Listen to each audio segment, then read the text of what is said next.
The battlefields of the future will be more dangerous than ever. In the 21st century, there will be threats to our freedom and security like never before. But will we be ready? Battles will be fought on land and sea, but they will not be won without supremacy in the air. Enter the incredible world of 21st century combat.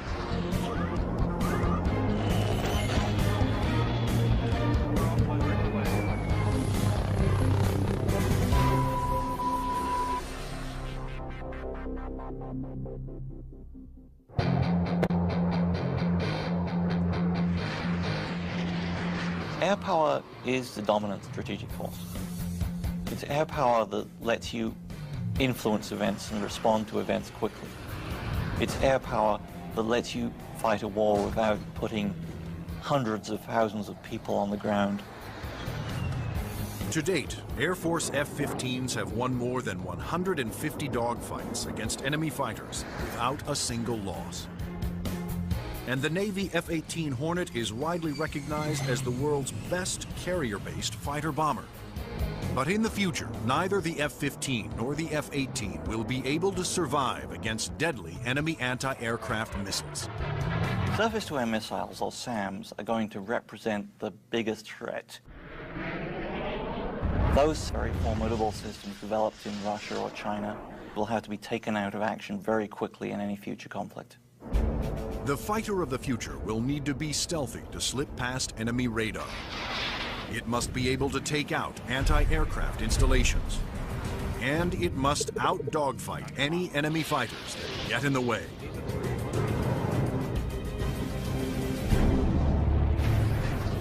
That future fighter is already here. The F-22 Raptor, the air dominance fighter of the 21st century. Developed by Lockheed Martin, this advanced tactical fighter has been designed to be the first plane to cross enemy lines, clearing the way for all other forces.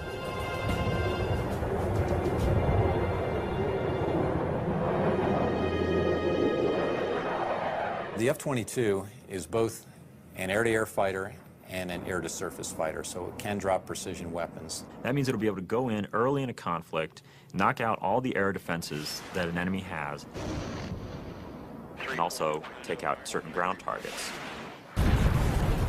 And open the door for all the U.S. forces, whether they're ground vehicles or other aircraft, to come in and continue the fight.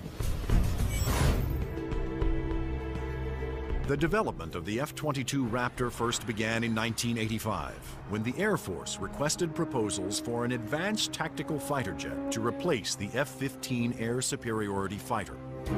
Military planners feared that the F-15 would not be able to counter new air and ground threats on the horizon. The result was the creation of the F-22. The capability of the aircraft is a quantum leap above what exists right now, and it's going to take air power and revolutionize it into a whole new world. In the battles of the future, stealth will be critical for all new fighters to avoid being seen by enemy radar. Non-stealthy aircraft just will not survive in the air battles of tomorrow. Stealth technology was created to counter advances in radar. Radar works by sending out radio waves and measuring the amount reflected back to determine the distance, speed, and course of an object. But stealth aircraft are designed with surfaces that deflect radio waves away, making them nearly invisible to radar. The world's first stealth production aircraft was the F-117 Nighthawk. The reason that airplane is faceted is a limitation of the computer technology at the time. It's easier to model a finite number of flat surfaces than it is a bunch of curved surfaces. And while the aircraft was a breakthrough at the time, the facets limited the plane aerodynamically. But now, thanks to more powerful computers, engineers can design aircraft that do not have to sacrifice aerodynamics for stealth. The FA-22's aerodynamic slickness allows it to have the lowest drag of almost any aircraft ever produced. The F-22's aerodynamic superiority, combined with its stealth and firepower, make it a far better adversary than any aircraft before it. The F-15, which the F-22 will replace, has been a very successful fighter, but it is not stealthy. The F-117, while stealthy, carries no air-to-air weapons and is not designed for air combat. It relies on stealth and mission planning to protect itself. But the F-22, on the other hand, is not only stealthy, but comes with a full complement of air-to-air and air-to-ground weapons. The primary armament is in weapons bays underneath the airplane, where we carry 6 medium-range radar-guided missiles. By carrying the weapons internally, it preserves the stealthy shape of the plane. For closer infighting, the F-22 has short-range missiles and guns. Behind these two doors right here is the side weapons bay. This is where we carry a heat-seeking missile.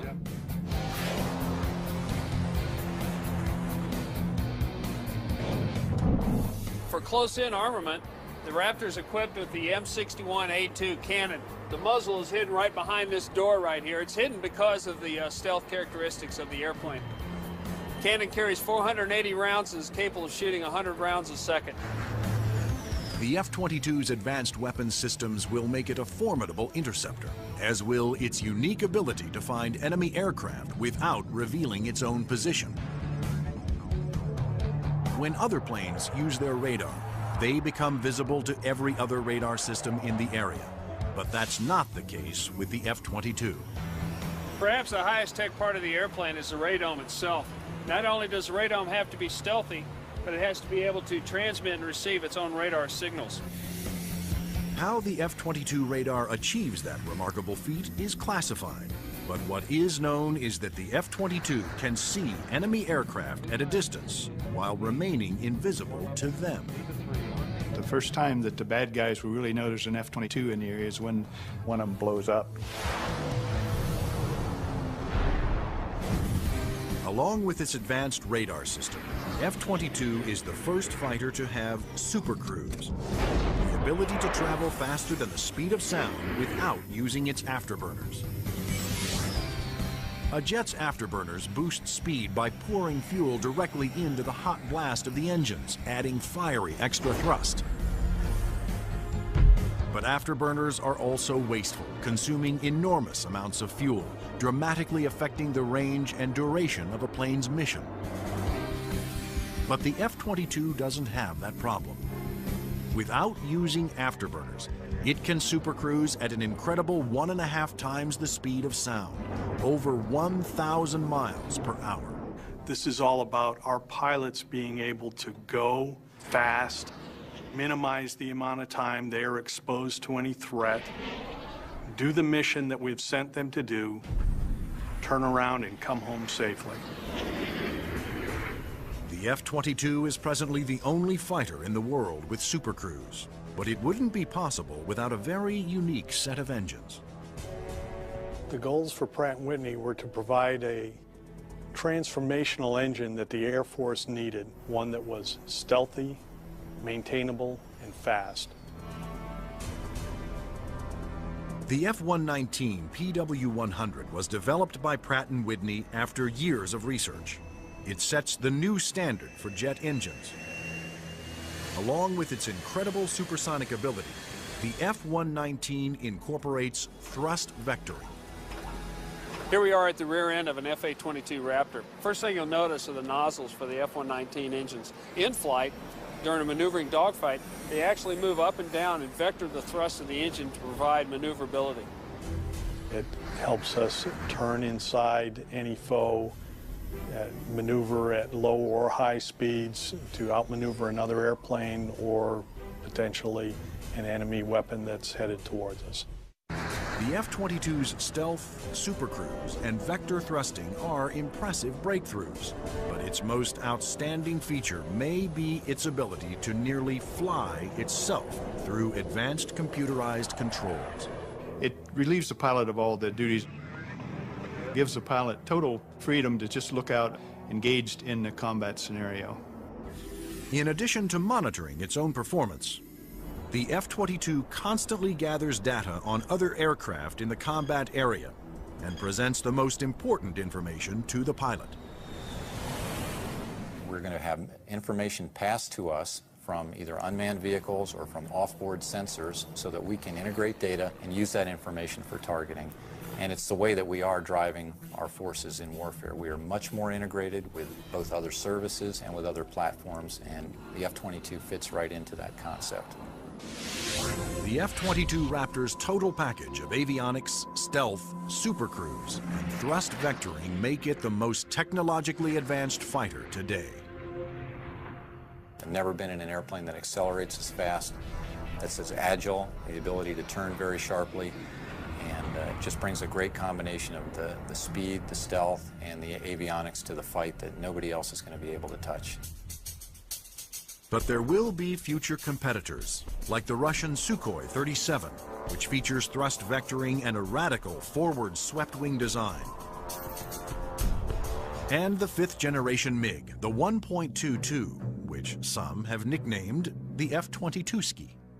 The Russians are still very active aircraft developers. They've got a variety of technologies that they're continuing to improve upon and that can be made available to our future enemies. And so that's why we have to stay on top of the technology that we are developing and make sure that it is able to take out anything that other countries develop. When you look at the adoption by China of the Su-27 and the fact that it'll probably be modernized and improved, that brings up the need for more advanced fighter aircraft in the US. And that's one of the main reasons, I think, why the Air Force is so insistent on the need to have the F-22.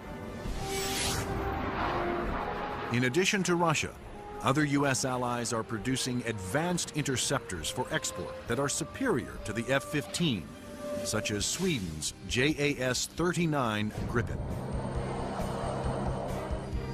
and France's new Rafale. Germany, Italy, and the UK have joined forces to create a Eurofighter, the Typhoon. If these planes fall into unfriendly hands, the U.S. Air Force will need the F-22 to maintain their advantage. We're always going to go into war wanting to have that air dominance, and the F-22 is going to be the big boy on the block that can help us to do that. In future combat, the F-22 is to be joined by another stealthy aircraft, the F-35 Joint Strike Fighter, the ground attack bomber of the future.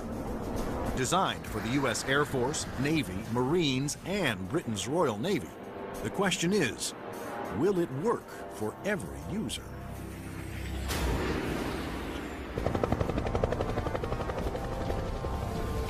The rules of war have changed. Brute force has given way to high tech, and conventional weapons of the past will no longer be effective.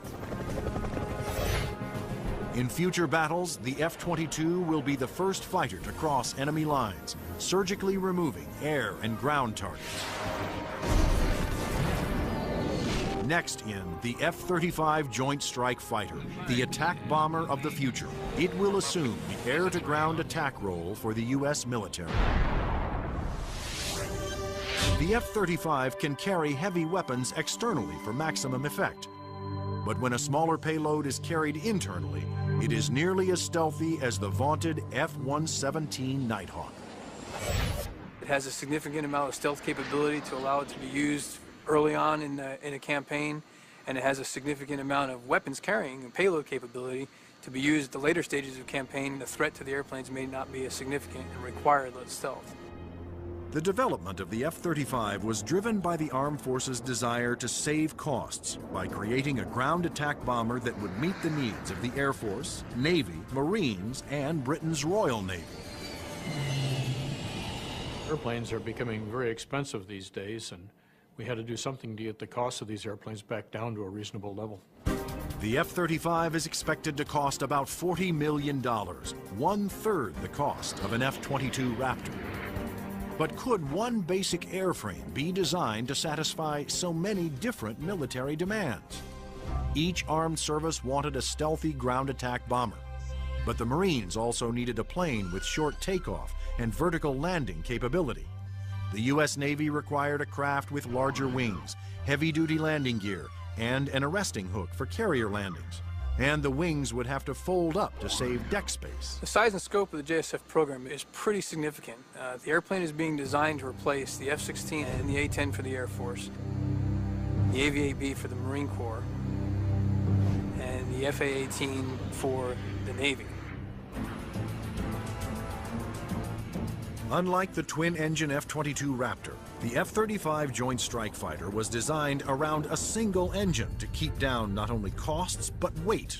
A lighter plane can carry more weapons. For the Joint Strike Fighter, one of the keys of its mission is the ability to handle a large amount of ordnance and bring it to an enemy site. That all works better with a single engine.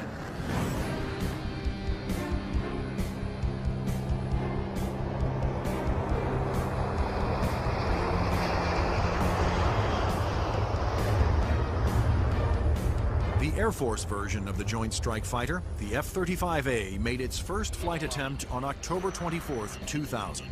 Tom Morgenfeld, who had been a test pilot for the F-22 Raptor, was at the controls. Well, a million things are going through your mind. Your eyes are everywhere, you're listening, you're watching.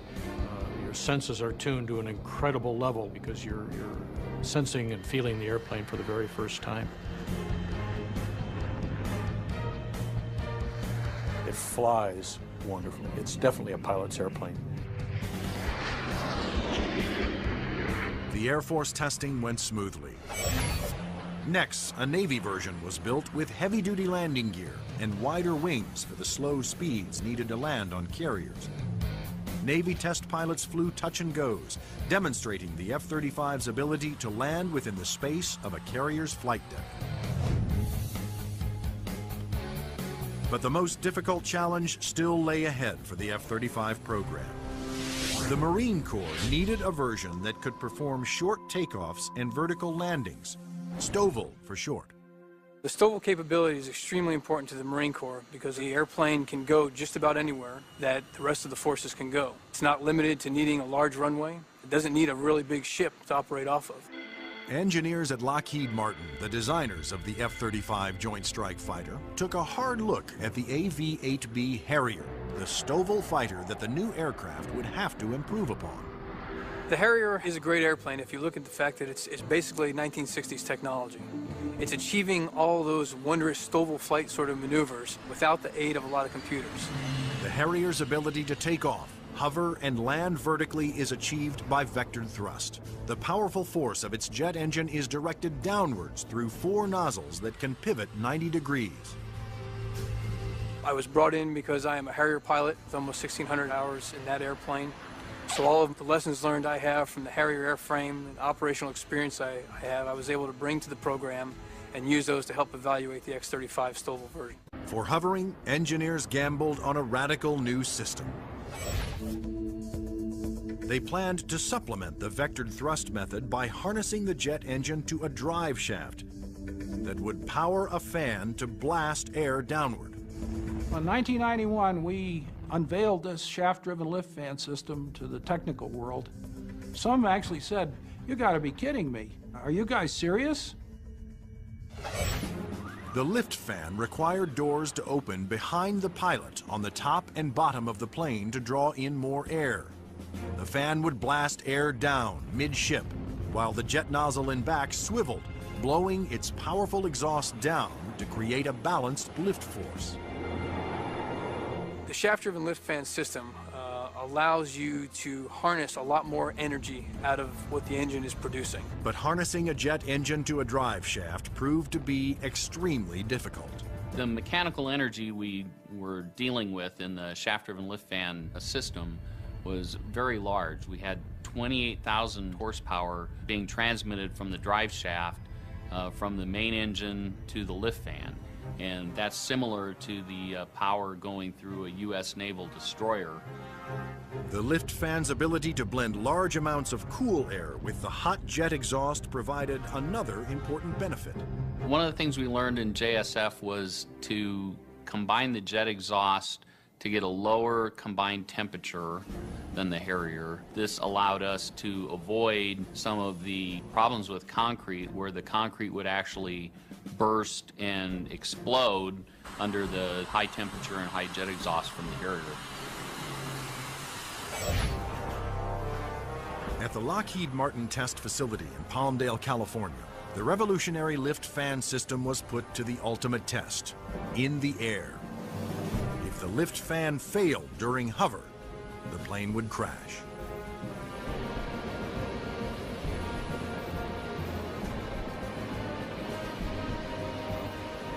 It made its first flight in 2001, and it was a complete success. And at that time, I didn't hear any more from the people who had been saying for years, this thing will never work. It worked. Now, all three versions of the F-35 for the Air Force, Navy, and Marines are being developed and further tested for mass production. The United States, Britain, and their allies are expected to order more than 4,000 Joint Strike Fighters, which will replace most American-built fighter bombers in use today. The handling qualities and performance are stunning. It really is a pilot's airplane. It sort of makes you feel like a little boy. You want to take it home and tuck it under the pillow with you at night. It's just a pilot's airplane. In future air conflicts, the F-22s will be used to establish air dominance. Then waves of stealthy F-35 Joint Strike Fighters will use their superior weapons-carrying abilities to attack other major ground targets.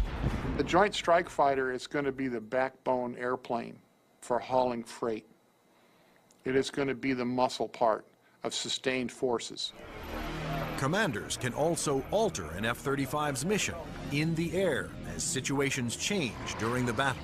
There are a variety of ways for the F-35 to bring in information from external platforms, other airplanes flying around the battlefield, satellite-based assets, ground-based assets. All that information can be presented to the pilot in the cockpit and allow him to be more of a tactician and manage the tactics of the game that day instead of worrying about the nuances of flying the airplane. The pilot's job will be to supervise the process of identifying the target and then to give consent for weapons release.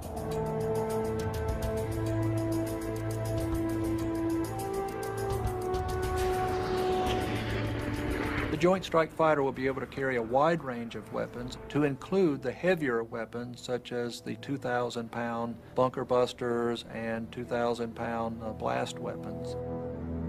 The Joint Strike Fighter's 1-ton bunker busters and blast bombs will be guided to their targets with pinpoint precision by JDAM tail kits.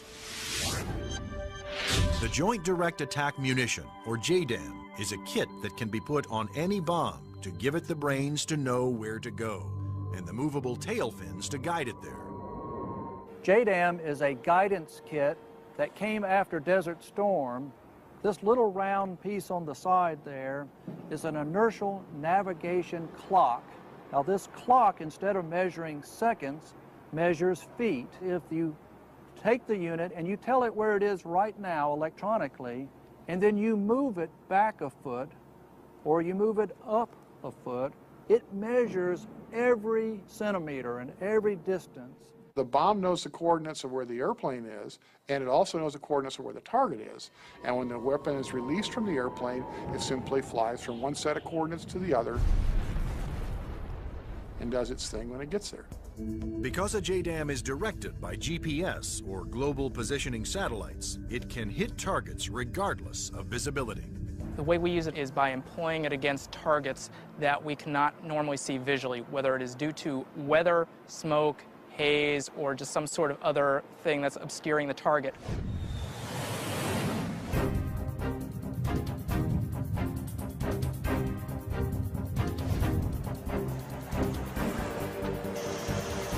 As a JDAM falls, its inertial clock keeps track of its position and signals the tail to make course corrections, directing it to the target.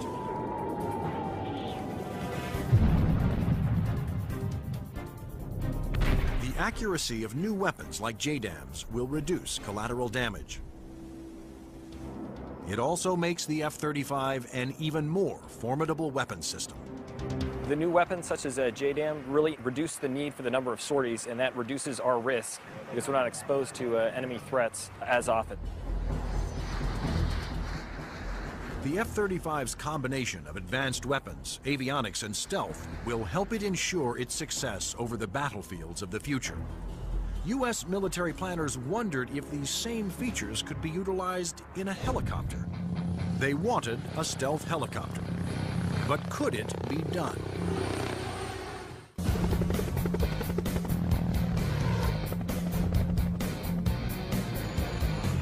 Over the last 50 years, helicopters have evolved from slow-moving multi-purpose support vehicles to fast-moving frontline attack ships. But in the high-tech wars of the future, speed alone is not enough. Information is the key. There's three elements that are critical to warfare. The ability for you to know more than the enemy, the ability to maneuver quickly around an enemy and gather more information about them, and the ability to provide precision firepower at the enemy. In future conflicts, after the F-22 Raptors and the F-35 Joint Strike Fighters have cleared the way, surveillance and attack helicopters will support ground troops as they move in to secure the area. We like to be down low where the action is, and we like to be down low where the threat can't see us. But at such low altitudes, helicopters are vulnerable to a wide assortment of ground-to-air weapons. All the simple systems, the guns, unguided rockets, the surface-to-air missiles, it's got to deal with all of that, and it's got to deal all of it effectively. The Pentagon has responded with a two-pronged strategy to counter this threat: inexpensive, expendable unmanned helicopters and stealthy manned helicopters. Unmanned helicopters will be primarily used for surveillance and for gathering targeting information. Fire Scout, designed by Northrop Grumman, was specifically developed to take off and land on Navy ships. However, the key to creating a successful manned helicopter for future combat is to make it stealthy like the F-22. But the question is, can it be done? Achieving stealth in a helicopter is different from stealth in a fixed-wing aircraft. You're concerned about different signatures: radar reflectivity, infrared, noise, all things that will give away an aircraft's position. Those signatures, like heat, smoke, and sound, put helicopters and their pilots at serious risk over the battlefield. All the small shoulder-fired missiles, which are very effective against helicopters, are heat-seeking infrared systems. The challenge for engineers was to create a quiet helicopter with very few signatures and a small radar cross-section. And that's exactly what Sikorsky has done with the new RAH-66 Comanche. In the Comanche, with all the stealth capabilities, we can defeat the radar threat. We can defeat the guy with the shoulder-launched heat-seeking missile. And from the guy popping up in the tree, our agility defeats him. Our small size, our quiet acoustic signature defeats him. Often the first thing you hear from a helicopter is the sound of the wake from the main rotor hitting the wake from the tail rotor. In the Comanche, the fan tail is shrouded, so there is no interaction between the fan blade tips and the main rotor tips, and it's also canted slightly. And those all contribute to reducing the acoustic signature.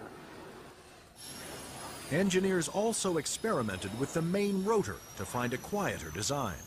If you look at a Comanche, it's got a 5-blade rotor, and what that does is it cuts down the normal chop, chop, chop sound from a helicopter into a more discreet whir that kind of blends into the background.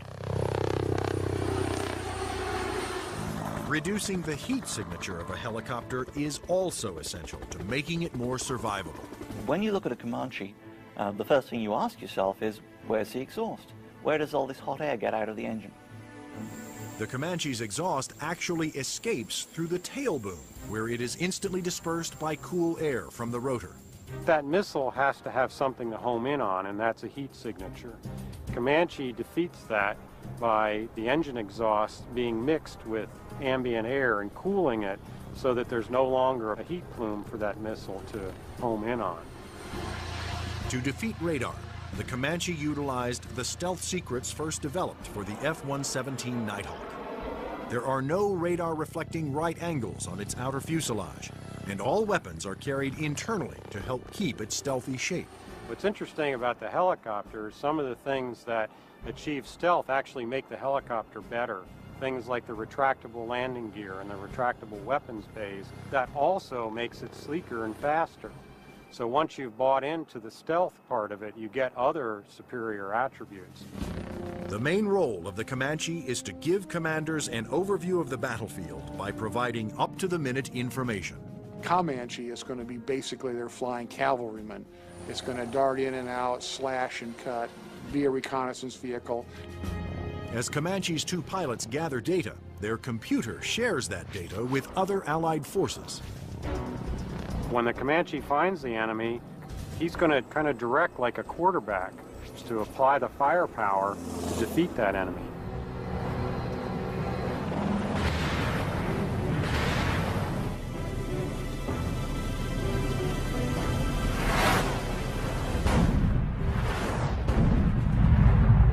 Engineering advances have also made the Comanche one of the easiest and most forgiving helicopters to fly. One thing that Comanche brings that other previous generation helicopters can't bring to the table is the pilot can maneuver the Comanche in virtually any axis without fear of exceeding any limits.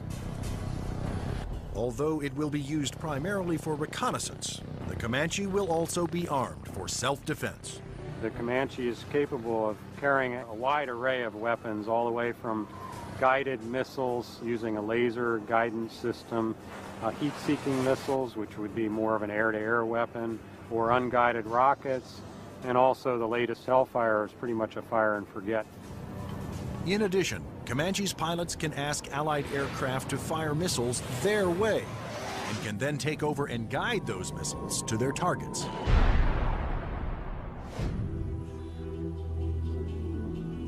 If the Comanche is hit, its computer system can often fix itself by reassigning vital functions to undamaged computer cards. This is where the computer brain of the Comanche is.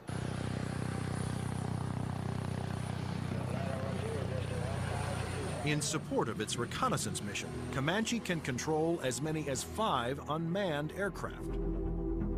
When the Comanche may be employed, it may have little vehicles that it launches out, so it has its own little eyes over the hill so it can see what's going on without putting itself at risk. In addition to launching its own unmanned air vehicles, Comanches may be aided on the battlefield by swarms of LOCAS, small intelligent missiles with their own computer brains.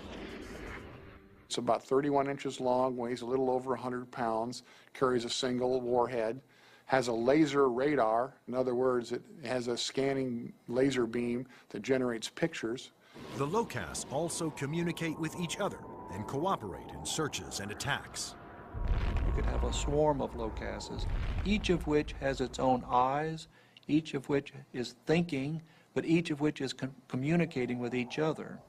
Send that imagery back to the operators who could either use these as surveillance probes or, in fact, as weapons themselves. Weapons like LOCAS reflect the trend toward electronically linking all Allied forces and weapons so that information can be shared and used by all. By networking aircraft over the battlefield, with surveillance platforms and other weapons systems, commanders can quickly change missions to take advantage of up-to-the-minute information. The key to the air battle of the future is not necessarily stealth, speed, or firepower. It's going to be information. Unmanned air vehicles, or UAVs, will provide a large part of that information while flying long-duration surveillance missions. So, will the Air Force of the future have no pilots? Since the very first use of airplanes in war, military planners have looked for ways to make aircraft more effective and more lethal. Once so secret their very existence was denied by the government, unmanned air combat vehicles, or UCAVs, are now poised to take the preeminent role in 21st century air combat.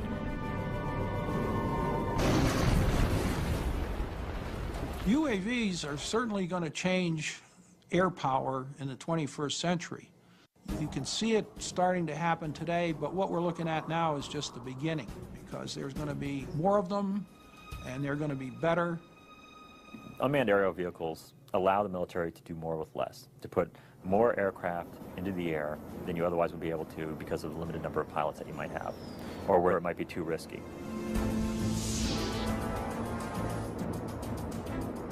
In the future, aircraft that have no pilots on board will carry out the most dangerous combat missions. Today, unmanned air vehicles, or UAVs, are already taking over the role of long-duration surveillance. UAVs don't have mothers. You lose a UAV in combat and nobody bats an eyelid. One of the earliest surveillance UAVs was the Predator. It was developed in the early 1990s. When you look at Predator, basically they start off as being long-endurance systems that can really persist over the battlefield. In Afghanistan, Predators provided critical real-time intelligence. And it was there that a Predator made an amazing transformation from surveillance to armed aerial attack. Fired a Hellfire missile, an Al-Qaeda convoy, and destroyed one of the vehicles in there. And at that point, it crossed the line from an unmanned aerial vehicle into an unmanned combat aerial vehicle. Today, the new Predator B can carry up to 10 Hellfire missiles. Of course, its primary mission is still what the military refers to as ISR, or Information, Surveillance, and Reconnaissance. It's basically a poor man's satellite. I mean, you can bring it in and let it dwell in an area. UAVs transmit important visual information to battlefield commanders via satellite or other data links. Once targets had been located, identified, and cataloged, these could be disseminated to other weapons or weapon systems. Reconnaissance UAVs have multiple ways of conducting surveillance. On clear days, they use specially stabilized optical lenses that can zoom to high magnification. At night, they use infrared, and under adverse conditions, they use synthetic aperture radar to pierce the thickest clouds, sandstorms, or oil field smoke. When the radar is reflected back, it can also be used to create a 3D image of objects. If the enemy chooses to use countermeasures or decoys or deception techniques, having to beat 3 systems is a lot harder than 1. The success of the Predator paved the way for the development of an even more advanced high-altitude jet-powered UAV by Northrop Grumman. It's called the Global Hawk, but unlike the Predator, it was designed to take off, fly its pre-programmed mission, and land all on its own, thanks to the GPS, or Global Positioning Satellite System. The Global Hawk is basically a much larger version of the Predator. It has higher altitude capabilities, increased payload. It can carry a lot more sensors, a lot more communication devices, and it can loiter over a battlefield for up to 35 hours. The Global Hawk can stay aloft for a day or more, providing constant near real-time video surveillance over an area the size of Illinois. Predator and Global Hawk give us an up-close view, which is something you can't get from a national asset, which would be a satellite type of thing. Though still in development, the Global Hawk had a dramatic impact during Operation Iraqi Freedom. A single prototype provided information to Allied forces on 55% of all time-sensitive targets, including mobile Scud missile launchers.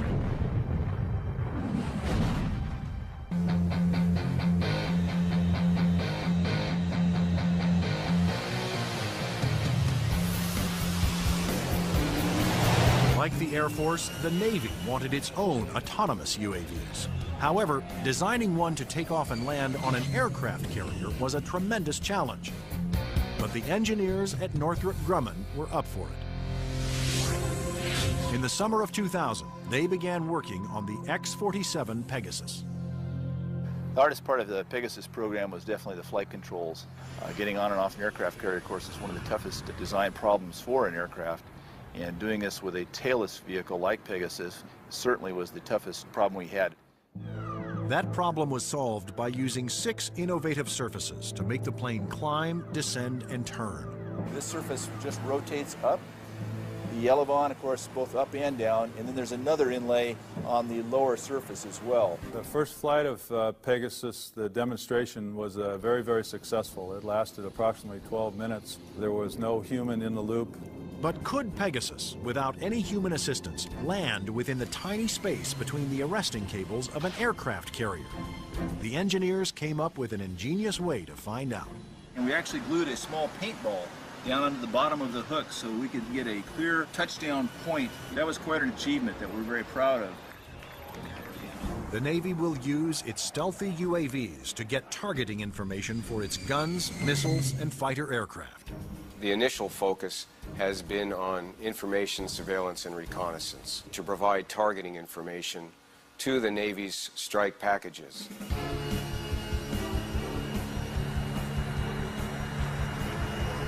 But many future UAVs, such as Boeing's X-45 unmanned bomber, will be heavily armed. Although flying pre-programmed missions, armed UAVs will still need human permission to fire. It has to know where friendly forces are on the ground, where civilians might be, where collateral damage, i.e. hitting a church or a mosque, might be an issue. So there is an element that we always retain where a human in the loop is important. You can have a weapon that's doing its own surveillance and has its own ability to engage a target. And that gives you a level of dominance that we're just emerging on right now. In the not-so-distant future, there will be even more radical aircraft and airborne weapons systems. Everything from electromagnetic pulse weapons to powerful airborne lasers to hypersonic aircraft that can fly to anywhere in the world in 2 hours or less. But how soon will these high-tech secrets become a reality?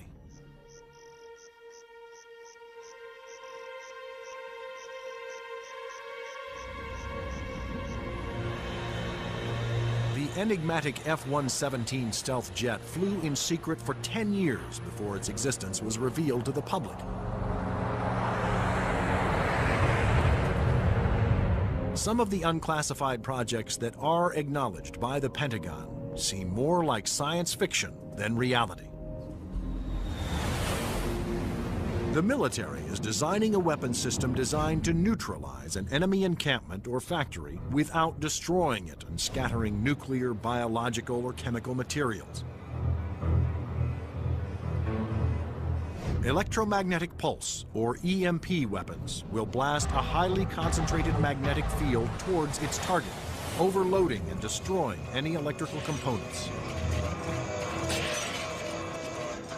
The small electromagnetic pulse weapons offer some pretty startling capabilities. You can essentially completely destroy an enemy's electronic infrastructure in a very precise way. You can fly over a small facility, only a couple of acres, fire it, and suddenly none of their computers work, none of their weapons work, none of their electronics at all will work. Researchers are also experimenting with an airborne chemical laser. An entire aircraft has been turned into a chemical energy plant that points that laser at a target and burns through missiles. This aircraft will fly at higher altitudes and will primarily be used for Scuds or for ballistic targets that would be fired from one country to another.